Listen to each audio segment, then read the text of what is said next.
সকাল থেকেই আকাশের মুখ ভার বিভিন্ন জায়গাতেই শুরু হয়েছে বৃষ্টি এবং বিগত বেশ কয়েকদিন ধরে যেভাবে ভারী বৃষ্টি থেকে অতি ভারী বৃষ্টিপাত শুরু হয়েছে, যার কারণে জলমগ্ন হয়ে পড়েছে জেলার বিভিন্ন এলাকা এবং একাধিক জেলাতেই এই একই ধরনের ছবি ধরা পড়ছে। ঘূর্ণাবর্তের জেরে বজ্রবিদ্যুৎ সহ মাঝারি বৃষ্টি, কোথাও ভারী বৃষ্টিপাত শুরু হয়েছে।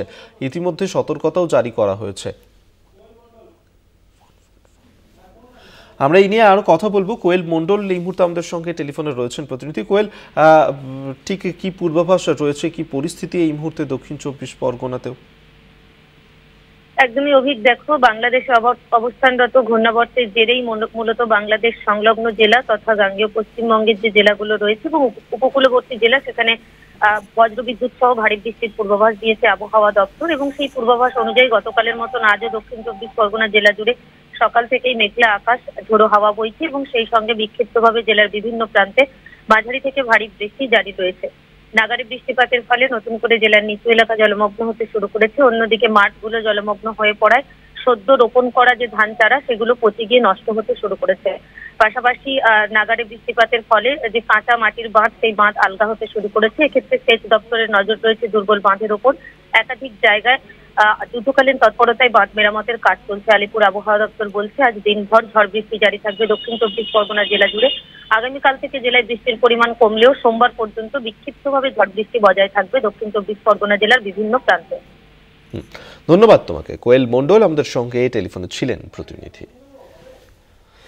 ঘূর্ণাবর্তের জেরে বজ্রবিদ্যুৎ সহ মাঝারি বৃষ্টি এবং যার কারণে একাধিক জায়গায় জলমগ্ন হয়ে পড়েছে।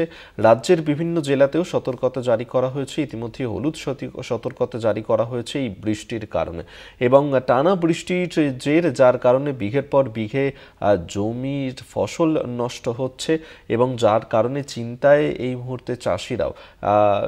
যেভাবে এই বৃষ্টিপাত এখনো পর্যন্ত চলছে, বিভিন্ন জায়গা জলমগ্ন হয়ে পড়েছে।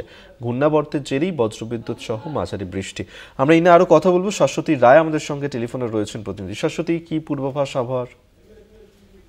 মৌসুমী বায়ু সক্রিয় রয়েছে উত্তরবঙ্গের দিকে এবং উত্তরবঙ্গে আজকেও একাধিক জেলাতে ভারী বৃষ্টির পূর্বাভাস জারি করা হয়েছে। তবে আজকে দক্ষিণবঙ্গের ক্ষেত্রে বৃষ্টি হতে পারে বীরভূম, মুর্শিদাবাদ, নদিয়া এই জেলাগুলিতে এবং বিক্ষিপ্তভাবে শহর কলকাতাতেও কয়েক ফসল বৃষ্টি হওয়ার সম্ভাবনা।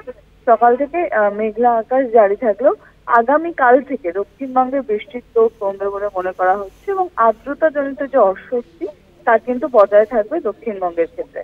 তবে উত্তরবঙ্গের উপরের জেলাগুলি দার্জিলিং, কালিম্পং, জলপাইগুড়ি, কোচবিহার, আলিপুরদুয়ার এই জেলাগুলিতে কার্যত ভারী থেকে অতি ভারী বৃষ্টি বিক্ষিপ্তভাবে বজায় থাকবে আগামী সোমবার পর্যন্ত। ধন্যবাদ তোমাকে। শাশ্বতী রায় আমাদের সঙ্গে টেলিফোনে ছিলেন প্রতিনিধি।